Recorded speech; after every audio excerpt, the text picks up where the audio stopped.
Modern ICT allows us to utilize advanced sensors and response devices like social robotics to support older citizens as they age. But actually, most youth seniors cannot afford specialized infrastructure like sensors or robots. In Bulgaria, most seniors live on €100 a month. What can we do for them?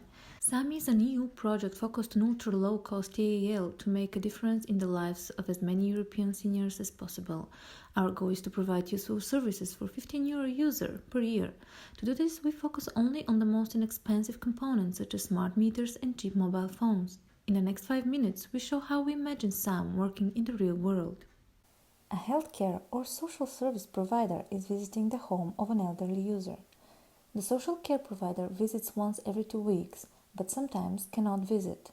Here, the provider is explaining how SAAM works in general, that it mostly just watches electrical usage and overall activity to make sure he is alright. There are no cameras recording, but depending upon country and budget, there might be other types of sensors and devices integrated. One of the basic devices in SAAM is the smart meter, which sends usage data to the electrical company and through to the SAAM servers. The smart meter was already installed in the user's house. When the SAAM system detects something unusual, it should do something. The system uses a specially configured Wi-Fi router and edge gateway that make the data flow to the SAAM server possible.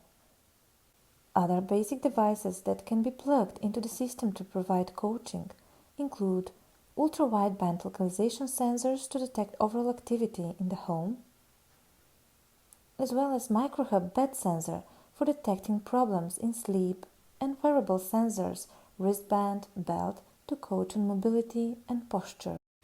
While the system has been configured and all devices checked, the social service provider is asking our older user what he might like SAAM to do, whether he would like to receive a message on a mobile phone, or maybe have the lights turn on in a part of the house to remind him that he has maybe not eaten or maybe not taken his medication. He is also asked what people he loves and trusts the most, as they will form his social circles, those users who may act as informal coaches to help him when problems arise in a certain life domain. These are likely his daughter, son, or close friend. There is also integration with the local social services and healthcare providers. The system only responds according to his preferences. He has specified he might like a notification on his mobile phone of possible problems, and if he does not respond, for the system to contact his daughter. SAAM has been running and learning about our older friend for about 2 months, with no real problems. It knows the last thing he does at night is visit the bathroom and take his medication. It knows this because the bathroom lights turn on and off around 9 o'clock in the evening. This time, the bathroom lights did not turn on and off. It sends him a message to his phone and also turns on the bathroom light, flashing it twice to let him know something he usually does that is important may have been forgotten. Unfortunately, our older friend has become somewhat socially isolated. It started with a minor medical problem that limited his mobility for a while, and he has somehow gotten out of touch with his friends and community. SAAM notices this as he is not receiving people as he once did. He is not moving so much, and also he is not leaving the house very much compared to usual. SAAM takes action by sending him a push-up suggestion to have coffee with his close friend, Elena.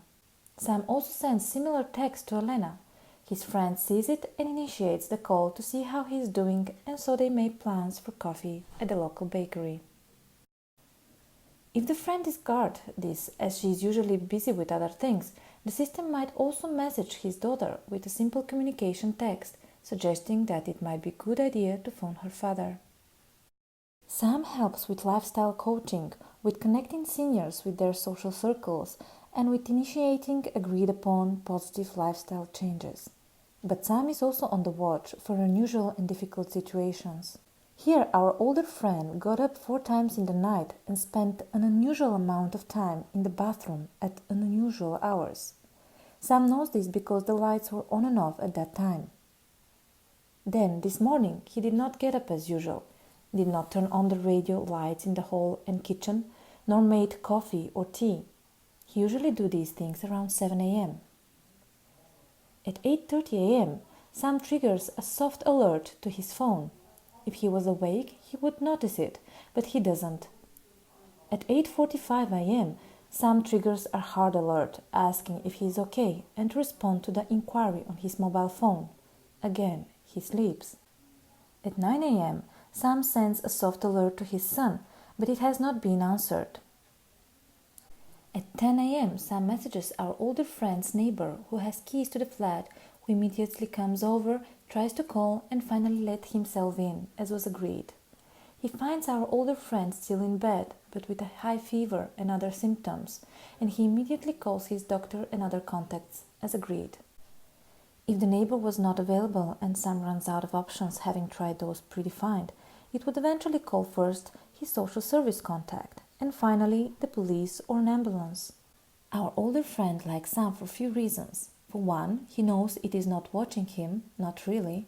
Also, it has not prescribed behavior for him unless he has agreed to lifestyle changes with his doctors and caregivers.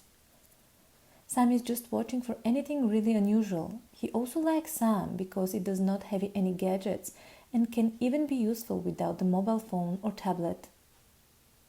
It is also extremely low cost, and he knows that many of his neighbors join the SAAM network at the same time. In fact, he doesn't even think about Sam at all, unless there was a problem or something has been forgotten. He didn't feel watched, he felt like someone was watching out for him.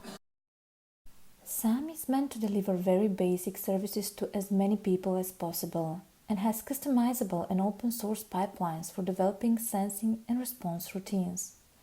It uses machine learning to learn users' behavior and is run from a central server at a reasonable cost. While it is extendable with new IoT devices and coaching scenarios, it will find its most useful place as a basic platform for the simplest, most useful types of sensing. In the future, we will be seeking to deploy it at a larger scale around Europe in collaboration with social service partners and municipalities in blocks of 3,000 users. Our research will hopefully continue by developing new methods for bringing SAAM into the world outside individual homes.